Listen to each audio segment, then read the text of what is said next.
Doctor Nalini जी, चर्चा की शुरुआत आपसे। जो ये कहा जा रहा है कि जीएसटी में जो रिफॉर्म्स आए हैं वो हमारे देश की अर्थव्यवस्था को बदलने की क्षमता रखते हैं, और खासकर कृषि क्षेत्र की जब हम बात कर रहे हैं तो इसमें भी कृषि क्षेत्र को बहुत ज़्यादा बूस्ट मिलने वाला है, या फिर ये भी कहा जा रहा है कि किसान भाइयों की लॉटरी लग गई है। क्या आप इस बात से सहमत हैं, और किस तरीके से किसानों की लॉटरी लग गई है जीएसटी रिफॉर्म से?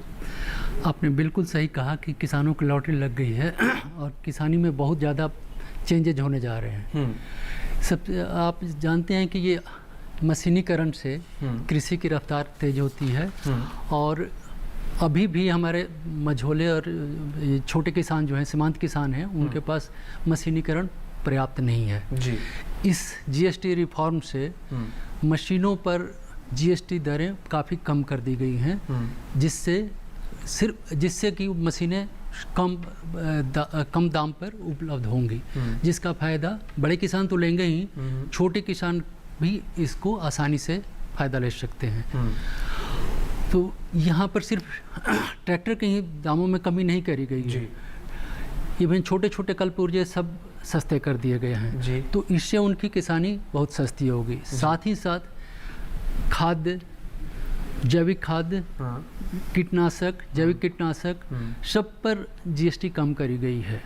इससे जो खेती करने वाले हैं फसल की और बागवानी फसलों की, उनको काफ़ी फायदा होगा। साथ ही साथ मत्स्य पालकों को और डेयरी उद्योग वालों को भी, पशुपालकों को भी फायदा होगा, क्योंकि वहाँ भी इनपुट कॉस्ट, जैसे मत्स्य पालन में जो इनपुट कॉस्ट हैं, वो जो जाल हैं और गियर हैं और ये फर्टिलाइज़र वगैरह हैं, इवन जो डीजल पंप सेट वगैरह जो मशीनें रखी जाती हैं बोट पे, वो सब सस्ती कर दी गई हैं, सबकी सस्ती होंगी, जिससे उनका इनपुट कॉस्ट कम होगा, तो फिर मत्स्य उत्पादन सस्ता होगा।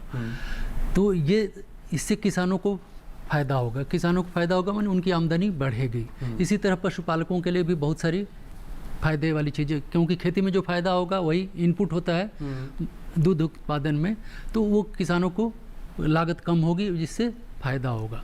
तो सिर्फ किसानों को यही फ़ायदा नहीं होने वाला है, इन सब से क्या होगा कि कृषि उत्पाद जो हमारे होंगे सस्ते होंगे, तो हमारी एक्सपोर्ट मार्केट में भी उसकी कम्पिटिटिवनेस बढ़ेगी, तो हमारी डिमांड बाहर भी होगी और हम ज़्यादा एक्सपोर्ट कर पाएंगे।